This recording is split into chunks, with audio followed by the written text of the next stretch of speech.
Bismillahirrahmanirrahim. Assalamualaikum warahmatullahi wabarakatuh. Perkenalkan, nama saya Sahrul Gunawan, NIM 2121315.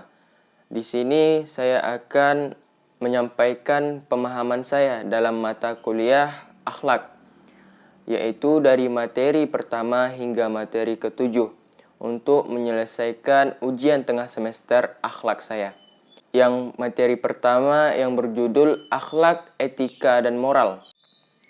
Kata akhlak berasal dari bahasa Arab, jamak dari kata khuluq yang artinya budi pekerti. Akhlak adalah sifat yang tertanam dalam jiwa yang dengannya terlahirlah macam-macam perbuatan baik atau buruk tanpa membutuhkan pemikiran dan pertimbangan. Etika berasal dari bahasa Yunani, yaitu ethos, artinya adalah adat kebiasaan. Etika adalah ilmu pengetahuan yang berhubungan dengan upaya menentukan perbuatan-perbuatan yang dilakukan oleh manusia untuk dikatakan baik atau buruk. Dengan kata lain, aturan ataupun pola-pola tingkah laku yang dihasilkan oleh akal manusia. Karena adanya etika pergaulan dalam masyarakat atau bermasyarakat, akan terlihat baik dan buruknya. Moral. Kata moral berasal dari bahasa Latin, mores, jamak dari mos, berarti adat kebiasaan. Moral adalah pengetahuan atau wawasan yang menyangkut budi pekerti manusia yang beradab. Moral juga berarti ajaran yang baik, buruknya perbuatan dan kelakuan. Adapun perbedaan akhlak, etika, dan moral dilihat dari seginya. Yang pertama, dasar pengetahuan atau standar ukuran baik dan buruk yang digunakan. Yang kedua, dari segi sifatnya. Yang ketiga, pola yang digunakan didasarkan pada ide-ide yang berbeda. Materi yang kedua, dasar-dasar akhlak Al-Quran, hadis, dan asar. Yang pertama, dasar akhlak dalam Al-Quran.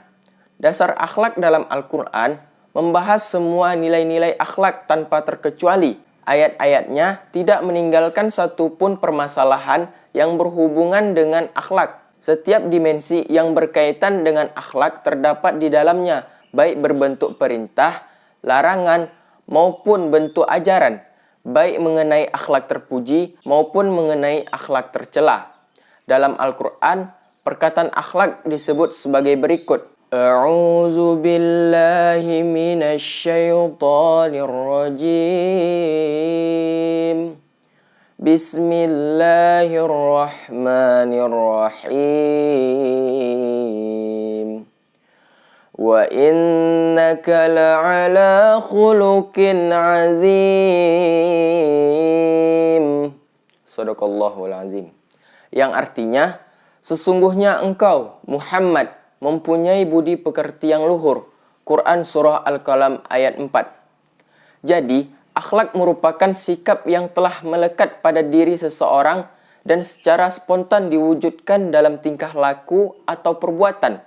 Al-Quran adalah pedoman hidup dalam Islam yang menjelaskan ukuran baik atau buruknya suatu perbuatan manusia. Yang kedua, dasar akhlak dalam hadis. Berikut ini dikemukakan hadis yang menerangkan tentang akhlakul karimah, yaitu innama bi'istu liutammimma sholihal akhlaq. Sesungguhnya Muhammad diutus untuk menyempurnakan akhlak baik. Hadis tersebut menjelaskan bahwa tujuan dari diutusnya Nabi Muhammad SAW, sang penutup para nabi, tidak lain adalah untuk menyempurnakan akhlak mulia. Adapun akhlak yang baik dalam hadis tersebut mempunyai makna yang banyak sekali. Semua hadis Nabi Muhammad SAW yang memerintahkan orang muslim untuk melaksanakan perintah Allah atau yang menganjurkan manusia untuk berbuat kebajikan, amar ma'ruf, ataupun yang menganjurkan manusia untuk menghiasi diri mereka dengan akhlak yang baik. Kesemuanya itu termasuk hadis yang mengajak kepada akhlak mulia. Materi yang ketiga, urgensi kedudukan akhlak dan fungsi akhlak dalam kehidupan. Akhlak mempunyai kedudukan yang paling penting dan istimewa dalam agama Islam. Hal ini dapat dilihat dari penjelasan berikut.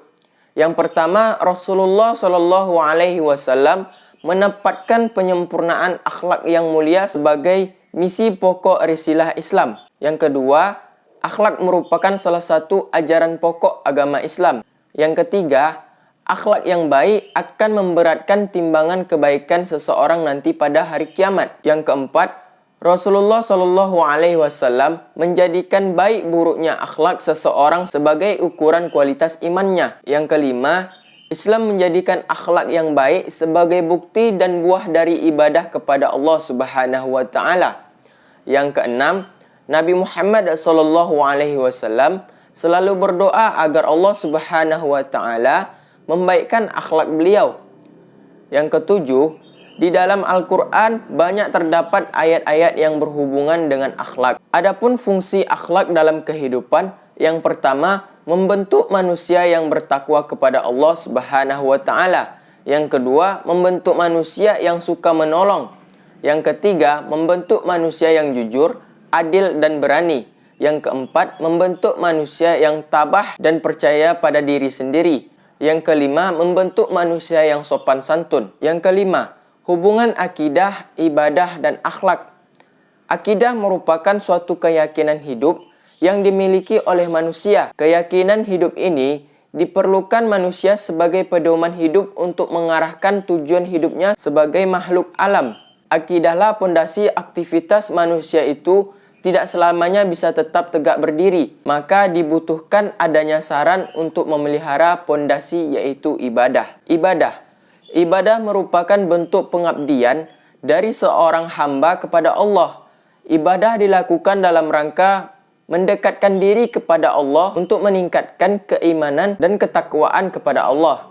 Ibadah adalah taat kepada Allah dengan melaksanakan perintahnya melalui lisan para rasulnya, merendahkan diri kepada Allah Subhanahu wa taala, yaitu tingkatan tunduk yang paling tinggi disertai dengan rasa mahabbah atau kecintaan yang paling tinggi. Akhlak. Akidah sebagai dasar pendidikan akhlak. Dasar pendidikan akhlak bagi seorang muslim adalah akidah yang kokoh dan ibadah yang benar. Karena akhlak tersarikan dari akidah.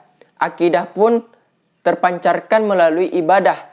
Karena sesungguhnya akidah yang kokoh senantiasa menghasilkan amal atau ibadah, dan ibadah pun akan menciptakan akhlakul karimah.